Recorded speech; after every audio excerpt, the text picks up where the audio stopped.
Okay, so we are on, going to do two lessons today.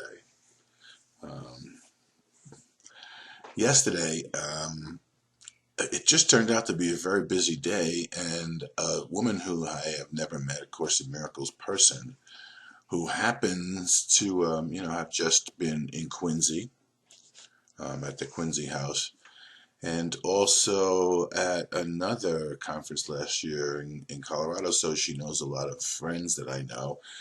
And she lived in Phoenix, and she's on her way north through California to visit some friends and a daughter. And a couple of times she's asked if it was possible for her to stop and just spend the night so we could meet and talk and stuff.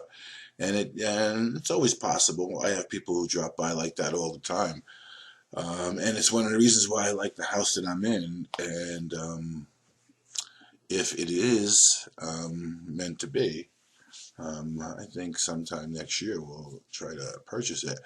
Because I basically live downstairs in this house. The kitchen's downstairs, the dining area. I have, the books that I send out are in the corner. I have a couple of storage units that I keep books in.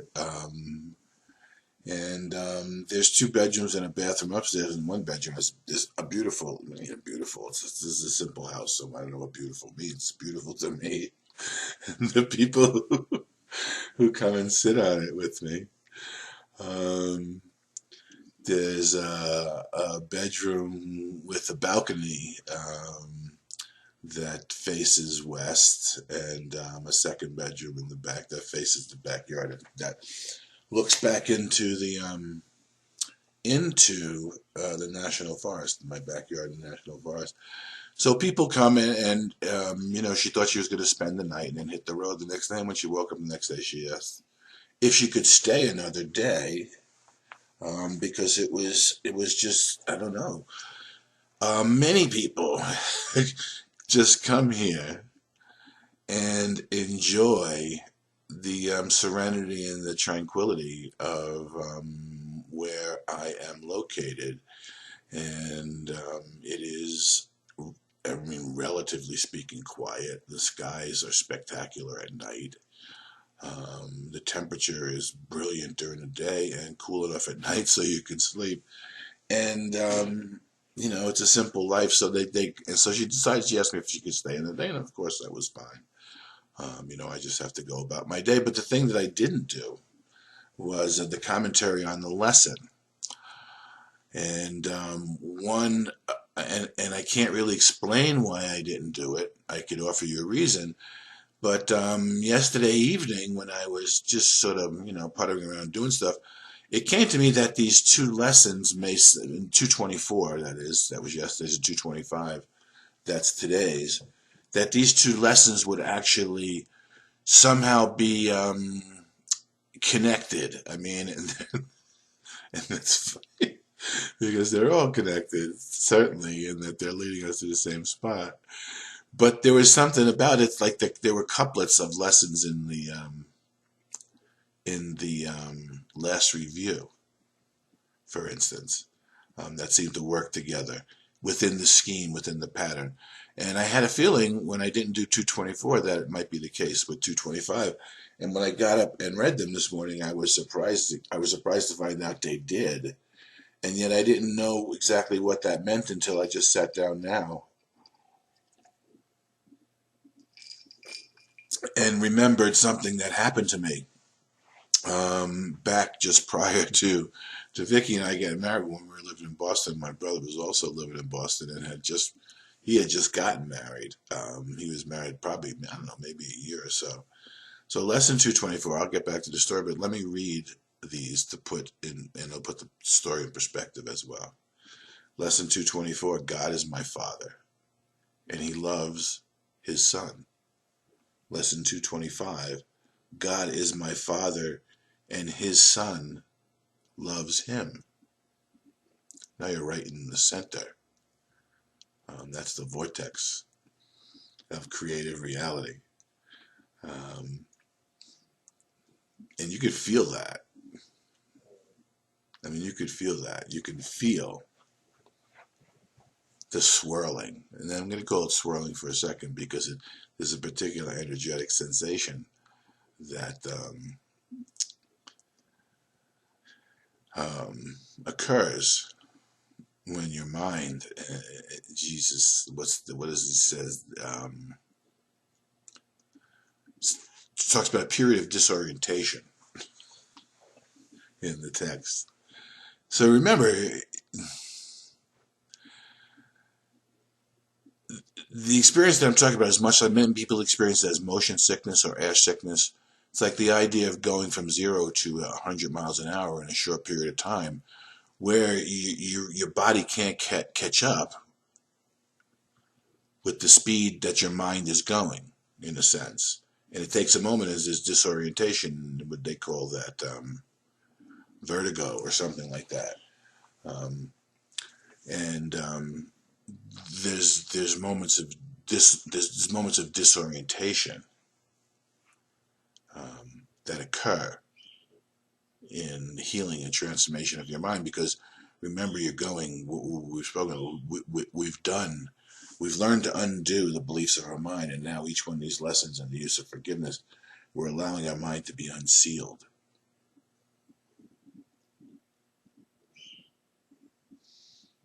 And sometimes there's this sensation of God is my Father and He loves His Son. God is my Father and His Son loves Him. Of the swirling of being raised up more quickly than perhaps we thought would happen. And if you can stay in the vortex of the energy of these two lessons, um, incredible things can be shown to you. Your mind can be open to a vision that you can utilize to heal yourself in the world as Savior of the world, actually. That's what this is about. So there was a moment in time after I had stopped. I was raised in New York City in the 60s, so was my brother and my family. My mother was Catholic, and my father, they grew up there too.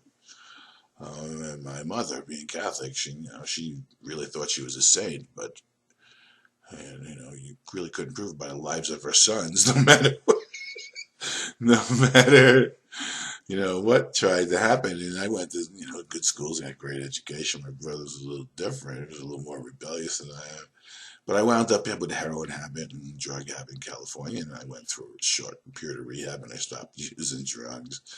And then I moved to California, and I began to use. Many people know the story. Use the course, and there was a point in time when I had met who would be my wife, Victoria, and my parents came up to meet her, and we were sitting at a dinner table in a restaurant, and my brother and his wife Jane were there at the time, and it was my mother and my father, and I was there, and Vicky was there, and my father, who's of course known me all my life, and in spite of traditional middle class sort of upbringing in the village, I grew up in the city, and things aren't always what they seem.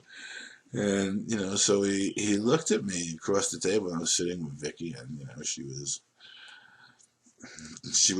success. Everybody loves Vicky. Everybody loves Vicky, doesn't it? Everybody loves Vicky. That's what success in this world really is. And if you can love everybody, that's what real success is in this world. You love everybody, and everybody loves you. That's successful, and everybody knows that. So my father started to shake his head and just like go. And I said, "What's going on?" He said, "I don't understand it." He said, "No matter how many jackpots you seem to get yourself in, you always end up, with your feet on the ground and something good. I don't know." He says, "You always manage." He says, "I don't know. I don't know what this." And he's looking at me, and he's like, a few years, 2 years before that, he had met me in California when I was addicted. I didn't even recognize him. That was so bad. I had to stay. I couldn't go anywhere. I was withdrawing from methadone with no aid of any, just cold turkey in a rehab.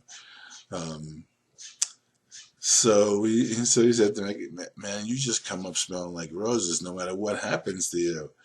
So I said, let me ask you a question. And this goes directly to this lesson. God is my Father, and He loves His Son. God is my Father, and His Son loves Him. And there was one thing about my father was, it didn't matter how things screwed up. Like, He was there for me, even when my mother was like fucking, ready to disown me, and actually have the house blessed to get rid of the evil spirits. My brother and I moved out. So he says, "You just always that." So I said, "Dad, let me ask you a question." So, I had been using the course, and I had a revelatory experience, which ended my drug career. And I said, "You love me, right?" He said, "Of course I do. I'm your father." So I said, "Okay. Is there anything you love me, and because you're my father? Is there anything you would ever want me to suffer for? Like, is there anything you could ever think that you would want me to suffer for?" So he said, "No, of course not. You're my father. You're my son. I love you." So I said, "Well, what makes you think God is any different than you?" And in that moment, he was silent and he just didn't know what to say. It's like he wasn't ready to accept, what he just saw in his own mind about his own son, and yet that I had witnessed since I was a kid. And even though, like, listen, my parents were not saints. There was, I took plenty of beatings at their hands. And there was something that occurred. There was something that occurred to me in my revelation. In the period of revelation that I was going through, I saw, in no uncertain terms whatsoever, as an experience, I saw in an experience that was the universe, Jesus, God allowed me to have, that my parents loved me unconditionally, and any condition that there was to the love that they had for me was me putting on my idea of love, much as we do with God. And I always remember that, and I've known they loved me, and I've understood within the nature of their own conceptual association with themselves in the world of space and time, without having had the experiences and the understanding that I perhaps had, that they were not possible. So forgive them, Father, for they know not what they do or did. And in that, there was never, there was this moment of total recognition of unconditional love from my parents. Now, there's always need for forgiveness for little things, and we went through that. I was with my mother when she was dying, my father. So, but the thing about it is, my father, in an innocent moment in his own recognition, in a moment in exchange and communication with his son, in no uncertain terms, saw in his own mind that there was no way, shape, or form that he would ever want his son to suffer for anything that was going on in this world. And God is my father, and he loves his son. My true identity is so secure, so lofty, sinless, glorious, and great, wholly beneficent and free from guilt, that heaven looks to it to give it light. It lights the world as well. Of course, it lights the world as well. The world is a construction of our own mind. It's situation, like Jesus says. Situation is composed of the thoughts of many, not all of whom are pure of heart yet. That's what the world is. It's composed of the fragmented and separated brotherhood, the thoughts which have not all been purified from our minds and our hearts, and we've been given this Course in Miracles to allow to occur so that we can return to our natural state of creation. That's what the world is as we make it and look at it, not as God would have it be in our own mind and our hearts when we join with Him, of course. It's an entirely different situation. That's new heaven, new earth, new everything, constant renewal. It lights the world as well. It is the gift my Father gave me, the one as well I give to the world. Giving and receiving is one in truth, and this is that lesson, these two lessons combined. is where this is all leading. This is reality. This is a great line. There is no gift but this that can either be given or received, period. Because all that's real. Why? This is reality and only this. This is illusion's end. It is the truth. My name, O Father, still is known to you. I have forgotten it. I do not know where I am going, who I am, what I do. Remind me, Father, now, for I am weary of the world. Reveal what you would have me see instead. God is my Father, and he loves his Son. There was an innocent moment in my Father's mind when he recognized that there was no way he would ever want his Son to suffer. And I knew that already. Why? Because why would I want anyone to suffer? Why would anyone in their right mind require anyone to suffer for any reason? And that's the nature of the innocent relationship I have with my Father, both here in the world of space and time and in reality, because they are one and the same. There is only God and his Son and creative reality forever. And all that you're getting here is a dark, shadowy reflection, a reflection of the dark shadows in your mind of everything that is unlike reality. And we can use it to heal our mind until our mind is healed and we see the nature of our reality all around us. And I was grateful when I had my son to have had that experience with my own father, so that I had that in my mind as, what a father was, and I had my son to help me learn how to be that to him in the relationship. Because we're individuals, this is an individual journey. Not everyone works the same way in form, yet we're all utilizing the same mind to work the same power. So it may be manifest in a different way because you're a facet in the mind of God created to show forth his goodness, and you do that, and here in space and time, that seems to be a reflection of separation and specialization that needs to be healed. But what needs to be healed is the idea that we're separate. That may have gotten a little muddy. But in that moment with my Father, God is my Father, he loves his Son. God is my Father, his Son loves him. That's all we ever had to realize. And then be willing when God walks into the garden and says, Adam, where are you? There's no reason to not answer, because there would be nothing that could not be forgiven in the recognition that love is real, and it is the vortex in which we arise from in creation and create out of as we in our wholeness and perfection with our Father. God is my Father and his Son loves him, and there we are in the midst of the totality of the reality. This is reality, and only this is what he's given us. Father, I must return your love for me, for giving and receiving are the same. And you have given all your love to me. I must return it, for I want it mine in full awareness, blazing in my mind, and keeping it within its kindly light, inviolate, beloved, with fear behind and only peace ahead. How still the way your loving Son is led along to you. Brother, this is Jesus talking to you and I. Brother, we find that stillness now. Of course, we'd have to find it together, because the lack of stillness comes from the idea of separation.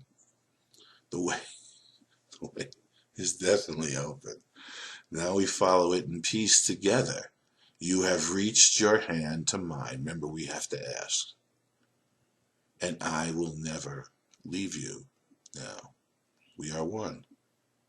And it is but this oneness that we seek as we accomplish these final few steps, which end the journey that was not begun.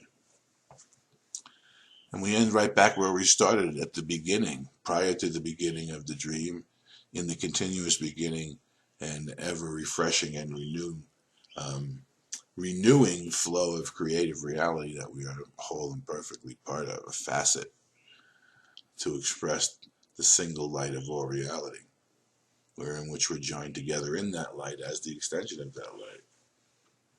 So that's lesson 225. Now we'll take our contemplation. And remember, the read the forgiveness is such incredible. When you learn forgiveness, let go of all your ideas, and hopefully, and I should be preaching to the choir at this point in time, because we've gone through the undoing section of the workbook.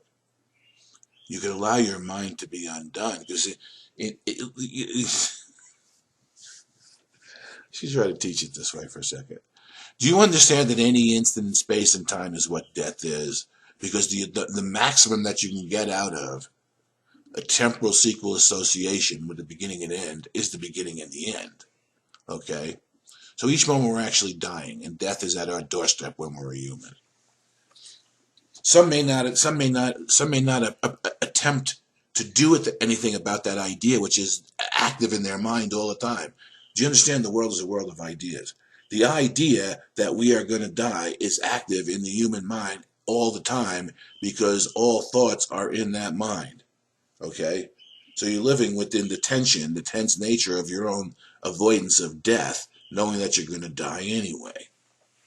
That's every minute of space time. Okay? Every minute. It could be over. Now, most people don't begin to take care of themselves at a physical level or attend to the physical, utilizing the new mind that are being given, until pain steps in. Okay? But each moment prior to that was just like it, because pain was present in your mind. Okay? Now, we don't have to wait until we experience that pain to recognize the condition we're in our own mind. Okay? So death is that idea in your mind that's completely active. That idea does not exist in the divine mind.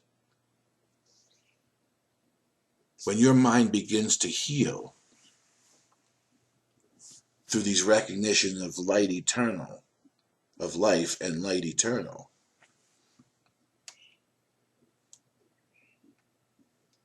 begin to see how prevalent that thought was in your mind and how active it was, and how it produced a world that manifested the ability for people to look as if they were going through a death and birth experience.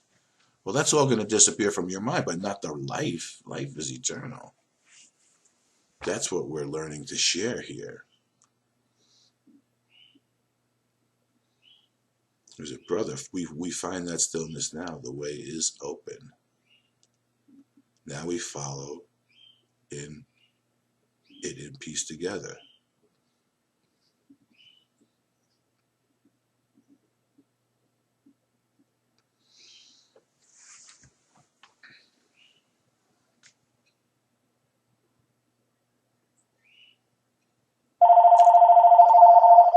That must be the bell.